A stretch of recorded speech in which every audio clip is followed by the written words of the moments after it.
a WikiVidi documentaries production. Don't forget to like and subscribe. Enjoy.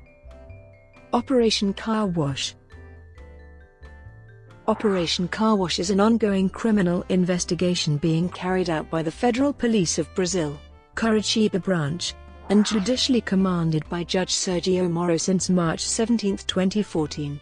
Initially a money laundering investigation, it has expanded to cover allegations of corruption at the state-controlled oil company Petrobras, where executives allegedly accepted bribes in return for awarding contracts to construction firms at inflated prices.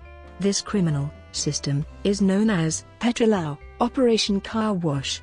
The operation has included more than 1,000 warrants for search and seizure, temporary and preventive detention and coercive measures, with the aim of ascertaining the extent of a money laundering scheme suspected of moving more than. Because of the exceptionality of their actions, lawyers accuse the operation of selectivity and partiality, in their case being a criminal case that violated minimum rules of defense for a large number of defendants.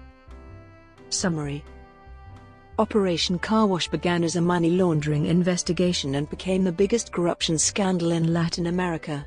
The name was chosen because the alleged ring used a currency exchange and money transfer service at the Posto Direto in Brasilia to move illicit payments. At least 11 other countries, mostly in Latin America, were involved and the Brazilian company Odebrecht was deeply implicated. The corruption scandal grew in part because it challenged the impunity of politicians and business leaders until then. Structural corruption in the political and economic system, no longer tolerated or accepted, was now being investigated, and resulted in some criminal charges.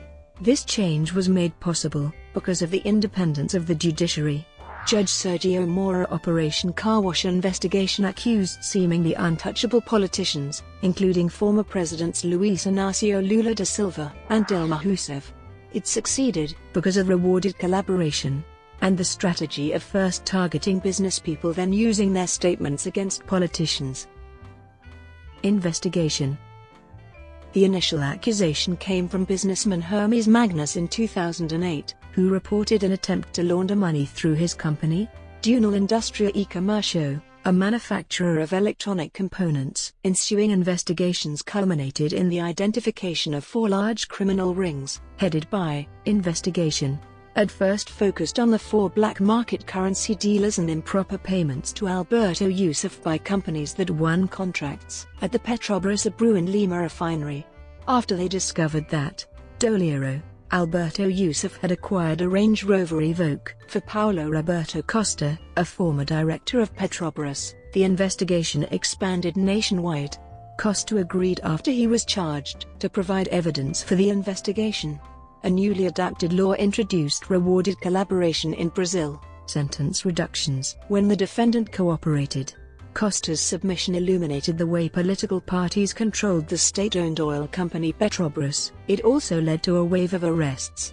Costa agreed to help in 2014, and between then and February 2016 the Federal Prosecution Service formulated 37 criminal charges against 179 people, mostly of politicians and businessmen. In December 2017 nearly 300 people had been accused of crimes in the scandal. After Marcelo Odebrecht, grandson of the company founder, was sentenced to 19 years in prison, he and other Odebrecht executives were willing to act as witnesses and to give information about the overall corruption scheme. Because of the sentence reduction incentives of the rewarded collaboration law, Odebrecht had a secret branch used for illegal payments in several Latin American countries, from Hugo Chavez in Venezuela to Ricardo Martinelli in Panama. Odebrecht was charged with fines totaling $2.6 billion by authorities of Brazil, Switzerland, and the United States after they admitted bribing officials in 12 countries for around $788 million. Costa and Youssef entered into a plea bargain with prosecutors and the scope of the investigation widened to 9 major Brazilian construction firms, as well as politicians involved with Petrobras. Brazilian President Luiz Inácio Lula da Silva, who chaired the board of Petrobras from 2003 to 2010, denied knowledge of any wrongdoing. The Brazilian Supreme Court authorized the investigation of 48 current and former legislators, including former President Luiz Inácio Lula da Silva. In March 2016, Eduardo Cunha, president of the Chamber of Deputies of Brazil from 2015 to 2016, was accused of taking approximately $40 million in bribes and hiding funds in secret bank accounts. He is presently incarcerated. On January 19, 2017, a small plane carrying Supreme Court Justice Teori Zavascki crashed into the sea near the tourist city of Paraty in the state of Rio de Janeiro, killing the magistrate and 4 other people. Zavascki had been handling Operation Car Wash corruption trials. A Miami Herald report noted in September 2017 that when Operation Car Wash began, fewer than 10,000 electronic monitoring bracelets were in use to enforce home detentions sentences. By September 2017 the number had ballooned to more than 24,000. Effect on Petrobras. Petrobras delayed reporting its annual financial results for 2014, and in April 2015 released audited financial statements, showing $2.1 billion in bribes and a total of almost $17 billion in write-downs due to graft and overvalued assets, which the company characterized as a conservative estimate. Had the report been delayed by another week, Petrobras bondholders would have had the right to demand early repayment. Petrobras also suspended dividend payments for 2015, due in part to the impact of the scandal, as well as to its high debt burden and the low price of oil. Petrobras was also forced to cut capital expenditures and announced it would sell $13.7 billion in assets over the following 2 years. Domestic politics. On March 8, 2016, Marcelo Odebrecht, CEO of Odebrecht and grandson of the company's founder, was sentenced to 19 years in prison after being convicted of paying more than $30 million in bribes to Petrobras executives. Political parties.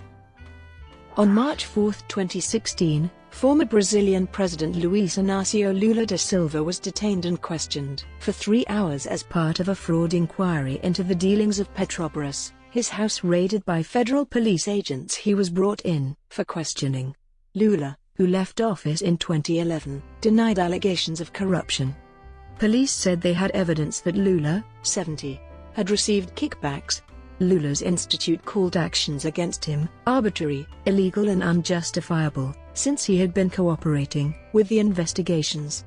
Lula, convicted of accepting bribes worth 3.7 million reais, was sentenced on July 12 to 9.5 years in prison, but remained free pending his appeals.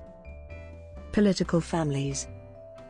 Odebrecht created family discussions about the situation of politicians. In 11 cases under the jurisdiction of the Supreme Federate Court, investigations unite father and son, husband and wife or siblings. The president of the chamber, Rodrigo Maia, has the most family members implicated.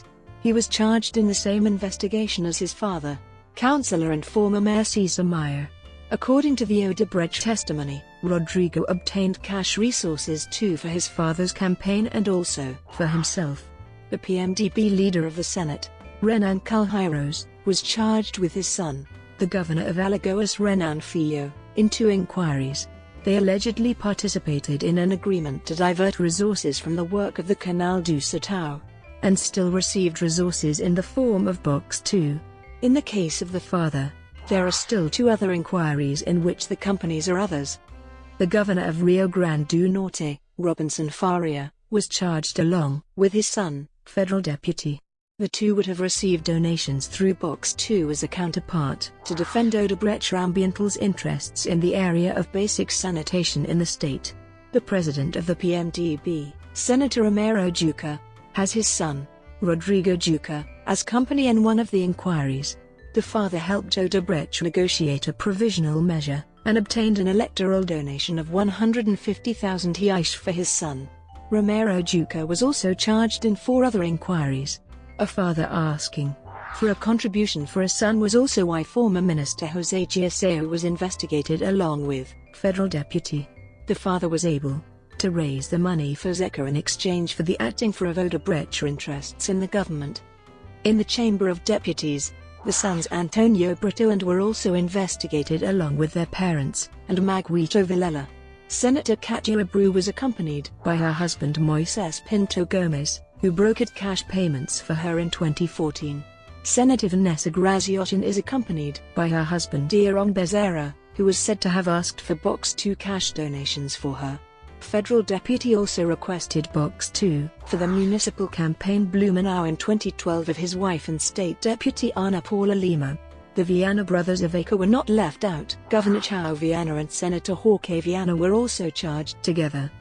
Jorge asked and Odebrecht paid 1.5 million Brazilian reais in cash to for Chao's campaign in 2010. Dilma Rousseff's 2014 presidential campaign.